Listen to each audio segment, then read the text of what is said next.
தலைமையேற்று தலைவர் அண்ணன் மற்றும் அனைவரையும் வருவரை என்று வரவேற்கிறேன்.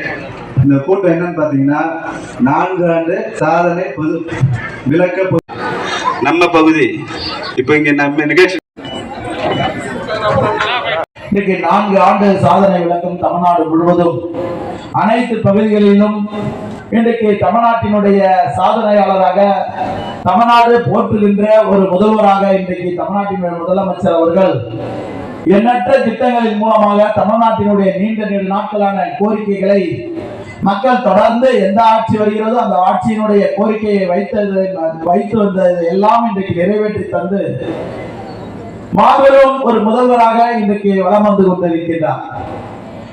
நம் தமிழ்நாட்டில் நடைபெறுகின்ற திட்டங்களை வைத்து இன்றைக்கு மாநிலங்கள் மற்ற மாநிலங்களில் நடைமுறைப்படுத்துகின்ற வகையில் முன்னோடி திட்டங்களை கொண்டு வந்து நடைமுறைப்படுத்துவதில் தமிழ்நாடு தான் இன்றைக்கு முன்னிலை வகித்துக் கொண்டிருக்கிறது. இன்றைக்கு நாட்டில் மிகப்பெரிய அளவில் ஒரு வளர்ச்சியை அசுர வளர்ச்சி பெற்றுக் கொண்டிருக்கிறது என்று சொன்னால் மற்ற மாநிலங்களில் எல்லாம் பின்தங்கி இருக்கின்ற பின்தள்ளி விட்டு இன்றைக்கு தமிழ்நாடு தான் முன்னேறி இருக்கின்றது. நாம் இன்று பேசிக் கொண்டிருக்கின்ற இந்த தகவல் தொழில்நுட்பத்தில் இன்றைக்கு உலகமே நம்முடைய தகவல் தொழில்நுட்ப சாலையாக ராஜீவ்காந்தி சாலையை தான் உற்று பார்த்து கொண்டிருக்கின்றன. உலகத்தில் இருக்கின்ற அனைத்து நிறுவனங்களும் நம்முடைய OMR சாலையில் தான் இன்றைக்கு உலக பாராட்டை பெற்று இன்றைக்கு உலகத்தில் இருக்கின்றவர்களுடைய தேவைகளை இன்றைக்கு தமிழ்நாடு பூர்த்தி செய்து கொண்டிருக்கிறது. இன்றைக்கு கணினி உலகத்தில் கணினிமயமாக்கப்பட்ட இந்த நாட்டில் தமிழ்நாடு மிகப்பெரிய அசுர வளர்ச்சி பெற்றிருப்பதற்கு முன்னாள் முதல்வர் தலைவர் கலைஞர் அவர்கள் தான் இந்த தகவல் தொழில்நுட்ப பூங்காவை டைடல் பார்க்கை கொண்டு வந்து அதன் மூலமாக இன்றைக்கு நம் பகுதி அசுர வளர்ச்சி பெற்றிருக்கிறது. கைவிரித்து விட்டு போனதுதான் எல்லாருக்கும் எல்லாம் என்கின்ற ஒரு நிலை மழைநீர் கால்வாய்கள் போடப்பட்டிருக்கிறது. இதையெல்லாம் சொல்லுவதற்கு காரணம் மீண்டும் மீண்டும் சொல்லுவது என்பது இந்த பகுதியில் நீண்ட நெடு நாட்களான கோரிக்கை. எப்பொழுது பார்த்தாலும் இந்த மக்கள் சாலை மறியல், தேர்தல் நேரத்தில் வாக்காளர்களை சந்திக்க வேட்பாளர்கள் வந்தால் மறியல், அவர்களை வழிமடக்கி எங்களுக்கு அடிப்படை கட்டமைப்புகளான மழைநீர் கால்வாய், பாதாள சாக்கடை திட்டம், குடிநீர் பைப்பு, மின்விளக்குகள் எல்லாம் எதுவுமே சரியான முறையில் எங்களுக்கு நீங்கள் இதுவரை வழங்கவே இல்லை என்று கோரிக்கை வைத்தார்கள். இன்றைக்கு திராவிட மாடல் ஆட்சி நாம் 4 ஆண்டு சாதனை இந்த இடத்தில் தான் அது சாத்தியம். இந்த இடத்தில் இந்த கூட்டம் நடைபெறுவது என்பது சால சிறந்தது.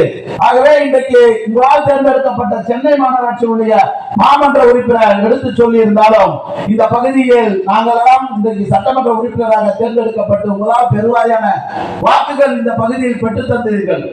இதற்கு திராவிட முன்னேற்ற கழகத்தினுடைய அடலையர்களாக கழக பணி ஆற்றியவர்கள் பகுதிகளுக்கு செயலாளருடைய ஆலோசனையை பெற்று பணிகளை உதயசூரியனுக்கு வாக்குகளை நீங்கள் சேகரித்தது அதை நன்றி உணர்வோடு கடந்த கால ஆட்சியில் இங்கே இருந்தவர்கள் அதையெல்லாம் மாற்றி அமைக்காமல் விட்டதை நாம் செய்து காட்டிய சாதனை படைத்திருக்கின்றோம். ஆகவே இந்த கல்லுக்குட்டை பகுதி என்பது 250.98 ஏக்கர் நிலப்பரப்பை கொண்ட இந்த பகுதியில் நாம் நின்று பேசிக் கொண்டிருக்கின்றோம். இங்க இருக்கின்ற மக்கள் தொகை மட்டும் 47,675 வாக்காளர்களை கொண்ட இந்த பகுதி, இந்த வட்டத்தில் இருக்கின்ற மக்களுடைய பெரும்பான்மையான மிகப்பெரிய சென்னை மாநகராட்சியில் அதிகப்படியான வாக்குகளை பெற்ற மாநகராட்சியாக நம்முடைய மாமன்ற உறுப்பினர் அவர்கள் SV ரவிச்சந்திரன் அவர்கள் இருந்து கொண்டிருக்கின்றார். 8 லட்சம் ரூபாய் மதிப்பிலான இன்றைக்கு மின்விளக்குகளை நம்முடைய மருத்துவ மற்றும் மக்கள் நல்வாழ்வுத்துறை அமைச்சர் பாராளுமன்ற உறுப்பினருடைய திருக்கரங்களால் நம்முடைய மண்டல குழு தலைவருடைய முன்னிலையில் திறந்து வைக்கப்பட்டது என்பது கூடுதல் பெருமைக்குரியதாக இருக்கின்றது.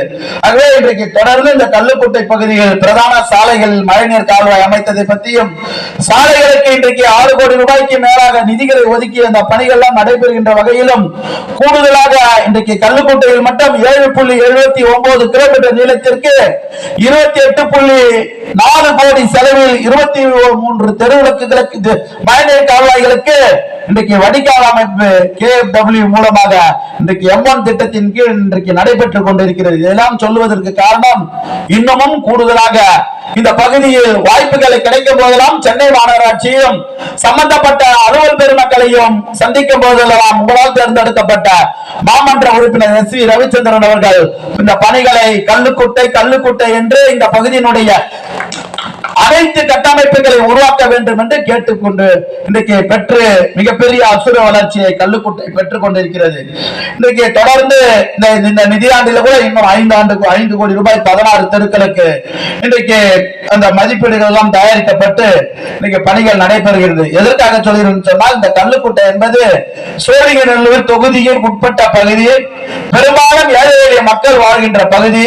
இது போன்ற கல்லுக்குட்டை, பெத்தேல் நகர், மயிலை பாலாஜி நகர், அது போன்ற காந்தி நகர் போன்ற ஜவஹர் நகர் போன்ற பகுதிகள் எல்லாம் அரசு இடங்களில் குடியிருக்கின்ற தாய்மார்கள் குடும்பங்களுக்கு அடிப்படை கட்டமைப்பை உருவாக்குவதில் தமிழ்நாட்டினுடைய முதலமைச்சர் கவனம் மக்கள் தேர்ந்தெடுக்கப்பட்டவர்கள் மூலமாக இன்றைக்கு கிடைத்துக் கொண்டிருக்கிறது என்பதை இங்கே நான் நினைவுபடுத்துவதற்காக தான் நான் இங்கே இவ்வளவு நேரம் இந்த கதையை எல்லாம், இந்த பணிகளை பற்றி எல்லாம் சொல்லி இருக்கின்றேன்.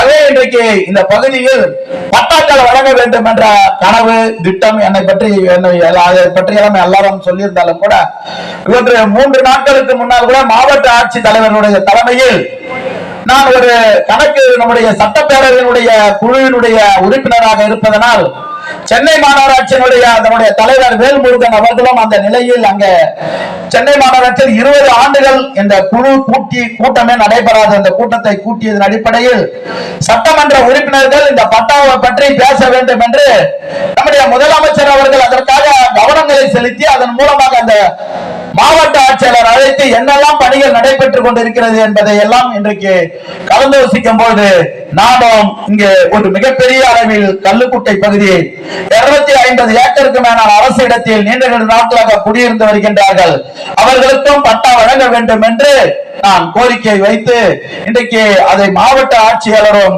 இன்றைக்கு இருக்கின்ற நம்முடைய வட்டாட்சியர் அவர்கள் அதையெல்லாம் இன்றைக்கு கணக்கு எடுப்பதற்கும் அதை பணி துவங்குகின்ற ஒரு ஆரம்ப காட்ட பணியை நிச்சயம் நடைபெறும் என்ற நம்பிக்கை உங்களோடு சேர்ந்து நாங்களும் உங்கள் முன்னால் நின்று கொண்டிருக்கின்றோம். தொடர்ந்து